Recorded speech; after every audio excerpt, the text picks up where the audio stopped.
1 year. 1.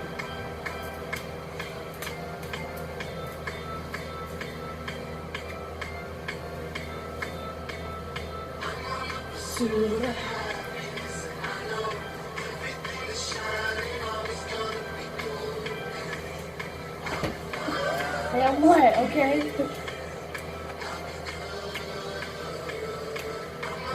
Congratulations, Mom. I love you. Namaste, guys. So today is my 1 year. I just wanted to take some time to discuss and recap my 1 year. Because I've heard some people discussing their 1 year, and some people have great experiences, and it's like cloud nine, it's a walk in the park. And my experience was not that. So, for those of you who are not having an easy time, it's normal.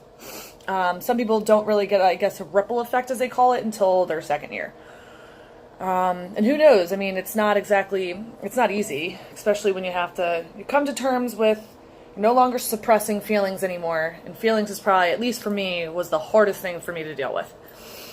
So initially, in my 0 to 3 months,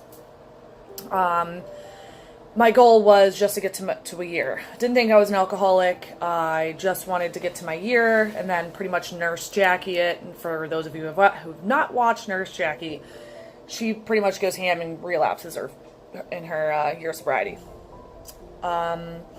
I had really toxic relationships. I had toxic friendships during this time period.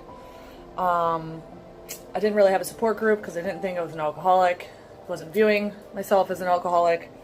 I also had a lot of headaches. I would get headaches at least probably every other day, if not like at least once a week. And not until my 3 to 6 months did I realize that a lot of that probably was due to detoxing. In my 3 to 6 months, it's when I got involved in AA, had broken up with my girlfriend at the time. We were really toxic for each other. I thought by saving her that I'd be saving myself, which clearly isn't the case. I wasn't helping her, she wasn't helping me. So this is when I started AA. This is when I initially felt like the minute that I went to a meeting, I was like, and I'm home. This is also when a lot of my emotions started to hit. I was extremely emotional, felt like I was the victim. I was really feeling the effects of detoxing, my anxiety, sweating, crying. I cried a lot. Still does. I do. I still got headaches, not as often as I did before. This ended up being probably once a week, maybe once every 2. And then at this point, I became homeless again. Through losing toxic friends, things like that, I ended up staying with somebody who wanted to help me, that I idolized in my drinking as perfect, and she wasn't. Neither am I, neither was I, I'm never going to be. Just was a really unhealthy relationship. She reminded me a lot of my foster mother.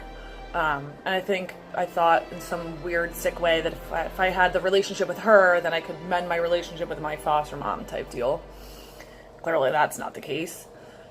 She's a great person. We all have different quirks and things that are just different.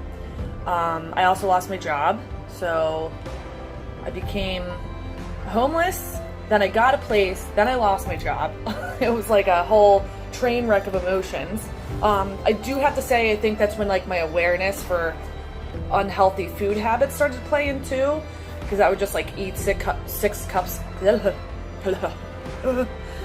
cupcakes and think that was normal. At least I didn't drink, but you ate 6 cupcakes and not the little ones, the big ones. Well, they weren't that big, whatever. So, I mean, that was initially a huge thing. This is when my reality of my low self-esteem came into play. I felt like a child. I don't think I could really see myself above the age of 13.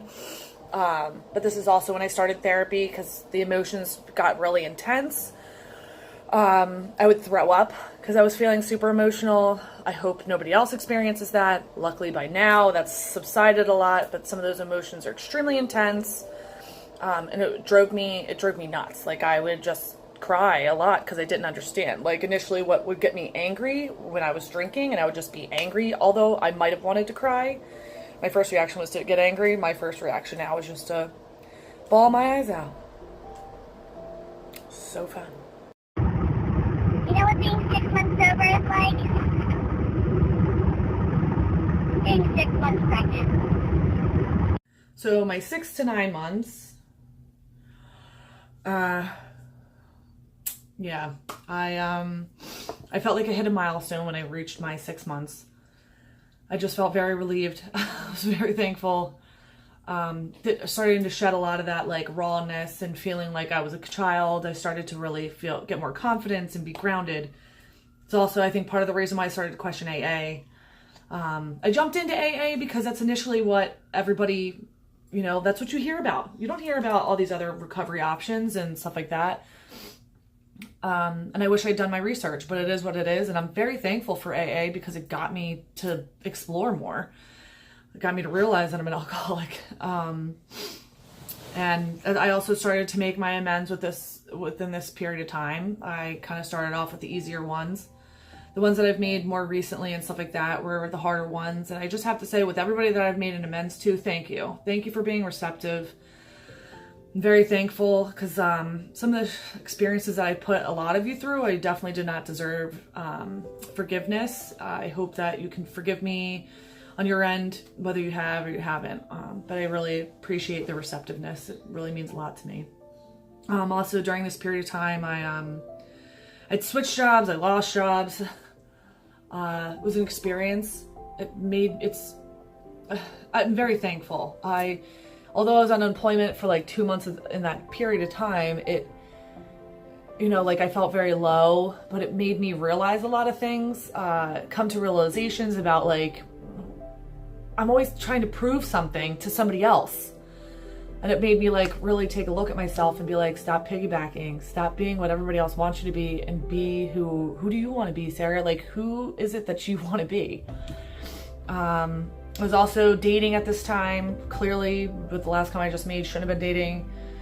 But I was starting to like pick people who were more self-aware about their self-worth themselves and were on better paths for themselves. So that was beneficial. It made me realize that I have hope for myself dating in the future. And then with my 9 months to my year, I really got into refuge recovery. I have now started my own meeting. I've really accepted that I'm an alcoholic. Let it be. I'm pretty sure I've basically made most people in my life even realize that I'm an alcoholic.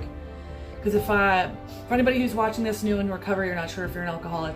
If you were drinking once a week, you're an alcoholic.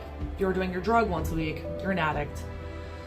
If you have problems with your food, by any means, sexual acts, you are an addict in some sense. Within that week, I don't know. But that's just my perception of it. This is when I really realized that we're all connected. We're all connected because of the suffering that we've been through, and we all need to come together with love and kindness.